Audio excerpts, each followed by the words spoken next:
Welcome back, M-Gear fans. In this instructional video, I'm going to talk about the M-Gear hotbar setup, as well as some suggestions you can use to set up your own ideal hotbar. Because the deal with hotbars is that it's half based on your personal preferences and half based on practicality. And if you keep some of this practicality in mind, it'll help you play the M-Gear better. So you don't have to fully listen to me, but hopefully these suggestions will be helpful to you. The first thing is that most people set up their buff bar on the very first bar. The reason for this is because whenever you warp through a gate to enter the world map, or whenever you jump into your gear, the very first thing that you do is you use your buffs. For me, I'm a little strange. I have it on my second bar, but any bar is just fine. Regardless of which bar you put your buffs, you're gonna flip over it all the time anyway to get to your other two bars. The next thing I'm going to talk about is reverse engine. You will want this towards the front on 1, 2, or 3 because you're going to use it all the time. You're going to use it to maneuver, to turn, all sorts of things. You're going to want it close to your fingers to the WASD key so you can have easy access to it. Next we have my healing skills towards the front on my main bar. The reason is twofold. The first reason is that I want my heals close to the tilde key, which is to the left of my number keys, so I can very easily heal myself on the spot. And I can do it for energy heal as well. The second reason is that you are a tanking class as an M-Gear, and your tanking is based on 3 things. First thing is your defense stat, which can be very high if you're a defense build. Second thing is your buffs, which is your personal defense buff and your formation buff. And the third and final thing is it's based on your insane self-healing ability. Right here I can heal my shield, my energy, I can use kits for both shield and energy, and my formation heal. Allow me to demonstrate. First we need to fly low and take a look at the plants. Hello Mr. Plant. Are you a cousin of Mr. Tree? Anyway, oh god, this was not part of the contract. Anyhow, I'm on fire, and this usually happens when I fight 10 trillion BCU, which is actually a common occurrence nowadays, and I really need to heal myself. So what I'm going to do is use my shield heal and energy heal at the same time, because I can do that. I can use both my shield kit and energy kit at the same time as well, even though they each have a cooldown similar to my skills here, and I can use a formation heal if I so wish. So let's watch. Oh yeah, that's pretty nice. I guess I just need to top off my energy and use my shield thing again. Anyhow, I can just flip between number 2, 3, 4, 5, and 6 to heal myself insanely fast. That's why I have all these skills and the kits towards the front. For your kits, 2 things to keep in mind.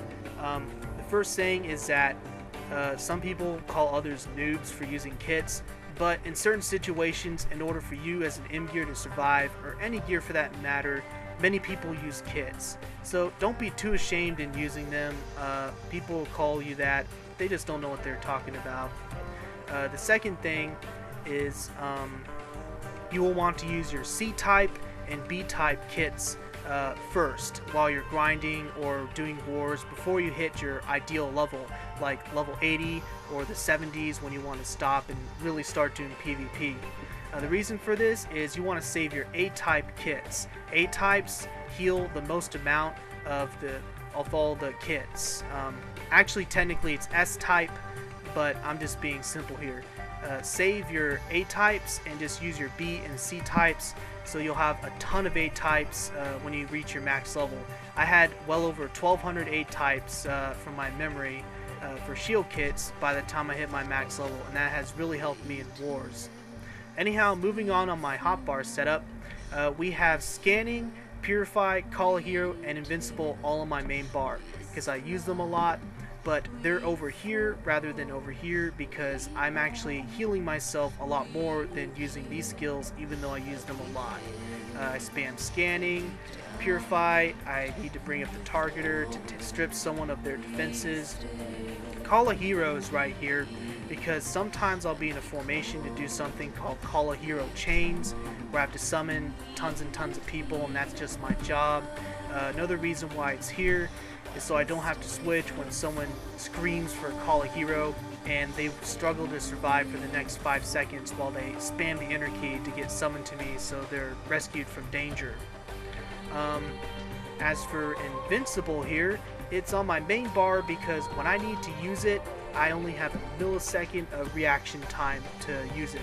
So it's on my main bar, so I have easy access to it, but it's at the very last part because obviously I don't want to press it on accident, which I actually have done. And also, I've actually been hit to full energy, and sometimes I'll press Invincible and it doesn't go off, and then I die. Even if I have enough SP up here. I think that's because of occasional lag. I don't experience that much lag really, but you really need quick reaction time with Invincible. And if you get purified and you feel like you can tank it, sometimes that won't be the case. So, you know, don't be too careful in not using this skill, yet also be careful. And that sounds kind of zen, doesn't it? Moving on to the next bar, we have my buff bar. Obviously, I want to use Smart SP first all the time to reduce SP costs, so it's in my first slot. However, my Evasion Up buff, as I explained in my last videos, is something I don't really need to use unless I want to counter a bit of A gear damage. So I can actually remove that and then place Reverse Engine onto my buff bar. You may think like, oh, you're not really going to sit in your buff bar, why use it? Well, sometimes I'm buffing myself and I need to do some careful flying control, like if I'm flying near an A gear and attacking them and I have to use buffs while they're counting down up here when I'm fighting them. So it's actually very useful. I can control Reverse Engine anytime I want between the 3 bars. Next we have my personal buffs right here, and 6 through 0. And you may be wondering why my formation buffs are 3, 4, and 5. Well, let's say I'm getting purified and I'm in my main bar. I go, oh crap, I'm going to take a lot of damage. I need to reestablish my defense as soon as possible. What I do is I press tab, I press 1 for Smart SP,